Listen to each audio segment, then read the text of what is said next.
Hello and welcome to WarriorsTV for tonight's Betfred Group H match between Stenhousemuir and Livingston. My name is Cameron McIntyre and today I'm joined by Craig G. Telfer. Craig, how you doing? I'm great, Cammy. Thank you very much for having me along today. Of course, Craig's joining me because my usual partner, John Fernandez, is currently working, so I had to get someone in. Big shoes to fill. I'm very impressed with what I've heard from John so far. He's brings a lot of colour to the match. He's very insightful, so I'm hoping that I am on par or perhaps even a little bit better than the big man. Might even invite you back if hey, so. that's what I'm here for. Anything I can do to help this club out, if that is be in the stadium announcer or just like talking nonsense to you via Pixelot, then that's fine by me, man. Yeah. Well, of course, we hope you can hear us. We don't know what's going on down below the camera. I think someone's trying to sort it or something, but we hope you can hear us anyway. Well, you can see there, Livingston have made their way out already from the changing rooms behind us here at Oakview Park. We're waiting for the Warriors as they're coming out the tunnel on the side from us. Of course, we are commentating from the far side of the stand, as that's where our Pixelot system is set up with the Gary Holt and phones. David Martindale just next to us. Just got a wee nod from them. Cool. Sometimes you're big time in the TV. Just don't say anything bad about them with them right next to us, pretty much. Absolutely not. No, this would be quite interesting to see, because normally when you've done this, you're sort of slightly removed from it, but further back, but you're right next to it. So I think one of the things we were joking about earlier is we don't want to get hit by the ball. Yeah, well, of course we are pretty much pitch side as we moved away from our usual place because of the fact the players have been tested for COVID and we haven't. So we moved away slightly, but we can still call the action as I believe that is Effie Ambrose and Andy Monroe in the middle right now. Who? Effie Ambrose, of course, well known former Celtic and Hibernian defender, tremendous ball player. Yep. And this is the first time I've seen J. Emmanuel Thomas in the flesh. He is a unit. He is. I don't think our viewers back home can appreciate just how burly he is.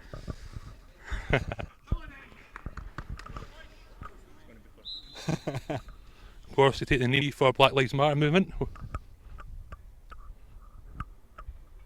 No place for racism whatsoever. And we'll be on the way shortly, ladies and gentlemen. Racism can clear off. I'm not starting the timer this time.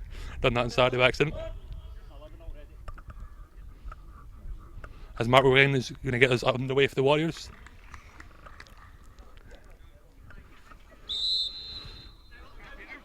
And away we go. There we go. Long slong. That's just Pittman, number 10, I believe. On the far side, I can't really tell. That's Alan Forrest. Alan Forrest, the ball sorry. back. We're more or less level with the pitch here, so it's quite hard to tell. Craig Sybil's on the bench, so you can tell Alan Forrest because he runs exactly like his brother. He looks like he's running with a coat hanger up his shirt. Yeah, thrown for Livingston on the far side. I believe that is Jack McMillan taking it, the left back. He's got 1-2 there, he's launched it forward. It's knocked through there, right through and goal for us to the chance. And it's an early goal for Livingston. Simple as you like there. Very, very well worked from Livingston. A tremendous finish from Forrest there, but we're seconds into the game and we're a goal down, and that was just a simple flick there. That's very, very poor from the Warriors. We joked about it's going to be a difficult game for us, but this is... Oh, jinx. How do we come back from this? As well done by Fitzwater there to hold him off.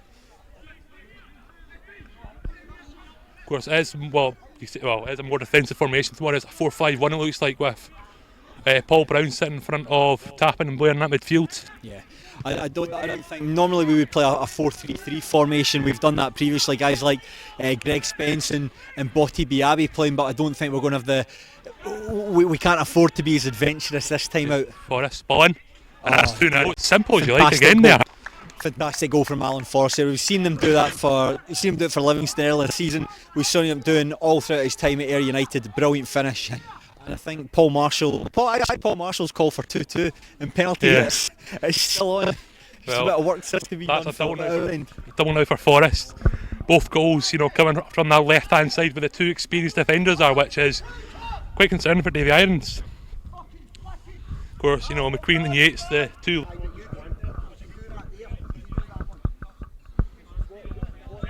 Of course, the usual keeper Robbie McCrory on loan from Rangers is on Scotland under 21's duty this week, so misses out. Got it.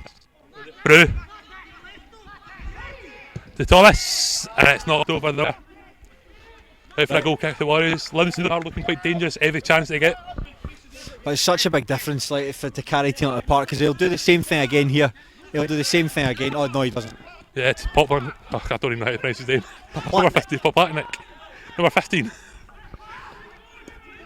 We do apologise to Livingston fans if you can't pronounce some of your players' names. Mainly me, Craig's fine. Again to Thomas, plays it through. It's as easy as you like, 3-0. Oh, fantastic finish from Poplatnik there. That was a tremendous ball through there from... I don't know. Sorry, Livingston fans, we didn't see it. It was a tremendous ball through, the very definition of a defence splitting pass there, and a great finish from Poplatnik. Just this season, I think it was against Edinburgh, where Monroe knocked it. I think Monroe or Little knocked it back for Biabi to score, and with the header there. Well, you know, that's a shot on target. That's something to cheer. See, Yeah, that's the point we were talking earlier about set pieces. You're not going to get at Livingston all that often this evening, so you have to take advantage of your set pieces. It's a throw in here, definitely. They're winding up against the wall here. He takes it long at the box, head away by Monroe. At the back with Devlin here. You know, the Warriors not really playing. He's thrown from Devlin too well. He plays it into the box. Held up by Jet.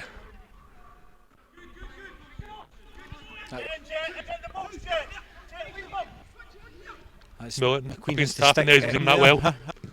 The box is cleared for a corner. You just see. Thank goodness for that. Not a lot of positives we can take from. Yeah, well, you can say not a lot of positives. You know, we're up against a Premiership side, 3-0 down here. Of course, you know, you'd like to think, you know, it wouldn't be that bad, but you know, 40 seconds in, we're 1-0 down. I think 7 minutes in, they're 2-0 down. Yeah, no, it's a horrendous start. We always knew this was going to be a tough game, and that was an absolutely horrendous start. They're just really poor piece of play. I think the ball was played into Thomas. Very straightforward flick, allowed Alan Forrest to score. It was a great finish, but we all know that Alan Forrest is capable of that. The second one, same thing. Alan Forrest given two another very good finish, but at the same token, he shouldn't have had the opportunity to get a shot away. The third one, just defence cut right through, static, Platnik. Yeah. I don't think he beat the side trap because I don't think it was a try. No. I just think it was a bit disjointed, and he was able to go in and score. And meanwhile, this is kind of what I expected, Cammy. Yeah. This is kind of what I expected. Yeah, it's unfortunate the Warriors 3-0 down at half time here after, you know, well, pure start. After we were 2-0 down just after about 7 minutes, and then Poplatnik adding to Alan Forrest's brace. Let's just see Livingston 3-0 up half time. Don't know. They understood that. I'm just seeing John Divers is saying on the Warriors TV Live, it's like listening to Norman Collier. I don't know who that is. Yeah, I was going to ask that as well. I don't know who that is. I'll Google him, but just I'll have to do it once the game finishes, because the second half's about to get underway. Taking centre for the Lions. There we go. That's the timer on for the second half here. The ball launches forward from Ambrose, and Monroe chests it down and just launches it back by the Warriors after having a few spells here with us. He was on loan and signed permanently. Yeah, he was very well thought of at the club. Very, very popular player. Hooked away there, perfectly. Muir wins it against two men. McGuigan has a chance. Oh my goodness, the clock fires over. Come there. I thought I was just stepping in with the ball look, but it started there, a bit of slack play from Aaron Taylor. Clearly, a clearance. Tommy Muir, a bit of a chaos factor there. Yeah. Noising up the Livingston back line. The ball, Mark McGuigan. Toe poked, I think it was toe poked. Yeah. Over the bar. I think, you know, he realises he's not got a lot of space there. Just, you know, puts them in a good place to qualify for the second round, where the draw takes place on Sunday. Yeah, the highest ranking team in the group, I think they'd have been. There we go, and that's Aaron Taylor Sinclair has added the fourth. Very straightforward, just stooping to head home a header. I actually don't think he had to move there, Cammy. This doesn't want to move either. Well, there we go. That's Stenhousemuir 0, Livingston 4. Aaron Taylor Sinclair. The New Orleans as it stands, you get 5 subs, but you can only make them 3 sets. I'm surprised not to see more from Thomas Halloran tonight. I thought he might have come on. I know that he's little short spell out injured and played against Houghton. Be a bit of a hard game for anyone really to get themselves involved in, given how bad the weather was and the conditions at Central Park. But I thought he might have featured this evening there. Shot over the bar there. Poplatnik there with the shot over the bar. Yeah, I think Thomas Allen is still. I was going to say, I'm trying to I think the best player in the park probably has been Jason Holt. Yeah. Just very, other than that little mistake there, which he done, everything he's done has come off. Very, very effective performance from him. Not sure he's quite what the Scottish Premiership. He's got the required ability for the Scottish Premiership. However, on the here and the now, he's done all right. Yeah, of course. He's a name we mentioned quite a lot tonight. Just controlling that mid-series. Yeah. Standing in front of the centre half and McGuigan. Come on. Chance. Gets saved by Elliott. Forced into a side there. First of the evening. Superb play for Mark McGuigan there. Absolutely superb play. It's lost that Livingston team though, and they'll look at this. No failures. Just a very competent professional performance. Beating a team 4-0, damage was done. The game was pretty much won with it after 7 minutes, and they've done everything that's required from them. I think the big thing for them now is just like making sure they keep a clean sheet, and they've done it. Well, ladies and gentlemen, that's full time here at Oakview Park, and it's Stenhousemuir 0, Livingston 4. Craig, what's your thoughts on the overall game? I think that no complaints, absolutely no complaints. I think the 4-0 was the fair result. 4-0 is reflective of the way the match went. I think that you can't really fault Stenhousemuir for effort. I think everyone put a good shift in. However, the quality wasn't there, and the defending, something I think the defending for all 4 overs was quite poor. If I'm being honest, it'd be nice to see if we could have got a consolation. Particularly a great piece of play from McGuigan to set up Tommy Muir, but it just wasn't to be. In a bit of a stramash at the end there. But no. I think Livingston, like I say, professional performance, did well. Stenhousemuir tried to hang on just a wee bit too tricky for them. Yeah, I can give you that overall. Of course, we weren't expecting much from this game really. No, we said that right at the start, Cammy. We were joking about that. Just if we can try and hang with them, if your expectations are sort of like as low as dinosaur bones, then you can't really, you're not really going to be disappointed. And so it proved to be. Yes, ladies and gentlemen, that's all the comments we've time for really, because players are all off. Livingston are back into their changing room. But yes, ladies and gentlemen, we'll be back live a week on Saturday as we host Annan Athletic. That'll be a good game. Where I'll be joined by John Fernandez once again. Of course, this Saturday we are away to Alloa Athletic in the Betfred Cup, which you can find the link to the game on their socials, but we will share our own ones. Do you have any last comments? No, I just want to say this has been a great opportunity, and so thank you very much for coming, and the people listening at home. I hope you've enjoyed it. I think we tried to do our best in testing circumstances with a game that we got a bit of a spanking in. But no, just thanks very much for listening, and great to have the chance to hang out with you tonight, Cammy. Yeah, no worries. Of course, my name's Cameron Mankler. I've been joined by Craig Telfer. Thank you for watching. We'll see you a week on Saturday for the Annan game. Thank you. Take care. Bye. Thank you.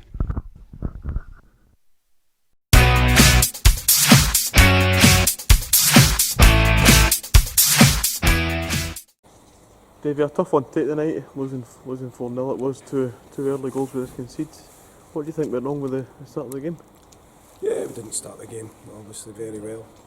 We didn't give ourselves a chance to get into the game. Said to the players, we didn't give a chance to get into their heads, to make it difficult to play against a lower league side, which is basically what you try and do when you're playing against a team from 3 levels above you. So it was disappointing, but with the positives, the second half was a lot better. We created a number of chances second half, to be fair. And listen, I was never expecting to qualify out this league section. It was always going to be a case of trying to get game time for the players who haven't played as much.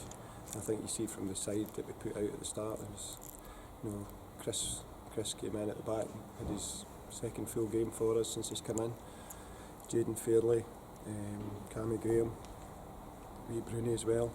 So that's 4 young players playing tonight. So it's always going to be a test against a Premier League side, regardless, but even more so when you're playing young players. But again, we use that just to give them experience, and it'll stand them in good stead. And the subs we brought on as well, showing a lot of impact. Obviously, Tommy Muir came on, nearly scored. Botti worked really hard, put a few really good crosses in. Hodgie came on midfield, worked his socks off. Are you happy with the performances? Oh, absolutely. I mean, I think what we're trying to create here is the group mentality that you have to come in, that you don't take in for granted. You have to earn the right to play. And I thought by playing some of the younger players, it gave them a chance to find out what it's all about. But no, as a group, they've been great for us. And as I say, we're not going to be defined in tonight's result. It was a game that we decided to go and use it for a certain reason. And no disrespect, I mean, Livingston are miles in front of us regardless of the side we put out tonight. But I'm pleased with the workout, I'm pleased with the minutes that some of the younger players got. And as I say, second half we competed, so I'm not too down about it. And thinking ahead now to Saturday, it is pretty impossible for us to qualify from the group. You said that isn't really your main target, though. It's the league you're focusing on. Yeah. Is it going to be the same sort of team selection you're going to put out on Saturday? Well, we'll see. We'll have to have a look at the boys, and once they come in Thursday night, there's 1 or 2 wee bumps and bruises. But no, it's a case of probably rotating the squad. I think Andy Munro could be out, second booking in the competition, so which I find a bit harsh. You only get 3 games and you get 2 bookings and then you miss a game, so I think we'll have to confirm that. I think Andy might be missing, so whatever it is, we'll play Alloa. They're a really good footballing side. I've watched them a couple of times on TV, albeit, and they certainly play good football, so it's going to be a very difficult game, but again, we'll use it for the right reasons. And as I say, this week was about dealing with the 2 games against higher league opposition, and then see where we are, and then we'll prepare for Annan at home a week on Saturday. Davey, honest always, thanks. Thank you. Cheers.